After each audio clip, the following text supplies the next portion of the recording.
So May 1st, today, kicks off Mental Health Awareness Month. So for the next 4 weeks, we're going to be spotlighting mental health and the resources that are available to you and your loved ones throughout the greater Houston community. We're going to start things off today with Dr. Dionne Hill from the Harris Center. Dr. Hill, good morning. Thanks for coming in today. Good morning, good morning. So I was asking you if this is helpful when we do this Mental Health Awareness Month. You know, for the next few weeks, we'll have guests like you to come in and talk about this. With the work that you do at the Harris Center, do you find this time of year is helpful for folks? It really is. I look at the month of May as being a month for advocacy, for education, for demystifying myths and stigmas out there surrounded by mental health, and lastly, outreach. Right. This is an opportunity to do some outreach, and a lot of companies, including ourselves, the Harris Center, we're doing outreach in the community. Well, and we're reaching some viewers right now to have this discussion. My first question for you would be, let's talk about some of the signs and symptoms that a person may be experiencing mental health. And for a viewer, maybe this is something they're seeing in themselves, or maybe they're seeing in a friend or a family member. Absolutely. I find that when we look at symptom signs, be familiar with one's patterns and behavior. So let's say, for instance, you're noticing that someone is becoming a little bit more isolated than normal. Isolation is a big indicator. Mood swings in which they're a little erratic for the most part. If you're noticing that maybe we're holding on to feelings of anger for a prolonged period of time. Appetite changes make a difference too. So, you know, at first I was eating, but now I'm not. Unexplained aches and pains in terms of our body. Just to name a few, those are definitely some things that you'll want to pay attention to. Does it, do mental health symptoms manifest themselves in stress on the body? It can. Do people maybe feel stressed too? It can. When we look at some of those symptoms, stress impacts us on so many different levels. So that's where that unexplained aches and pains in our body come from. So maybe it can be related to stress, but it also may be related to something else. So we might just want to be mindful. Well, you mentioned isolation, and you know, we can see that any number of situations where someone would feel isolated. I feel like the holidays sometimes do that. And ironically, maybe I'm wrong about this, but I think of the summer around here. It's summer, it's out, you want to be outside, it's sunny, but yet it's so hot, maybe we're inside and we're cooped up in the air conditioning. Sure. Talk a little more about isolation. Well, isolation could actually come in the form of when one pretty much doesn't want to interact with anyone. So their ability to have conversations with others, and maybe that's something that hasn't been the case. You were that outgoing individual before, but now all of a sudden we're noticing that you want to stay indoors. Yes, like you said, it's beautiful outside. Why do we want to stay indoors?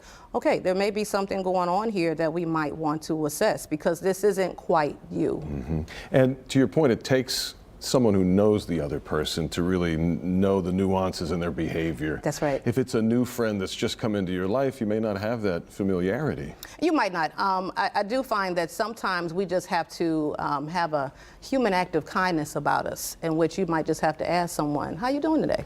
Right. Are you feeling okay? You seem a little distant. Anything you want to talk about? You know, so that might help jog the conversation a little bit for those folks who don't quite know the person.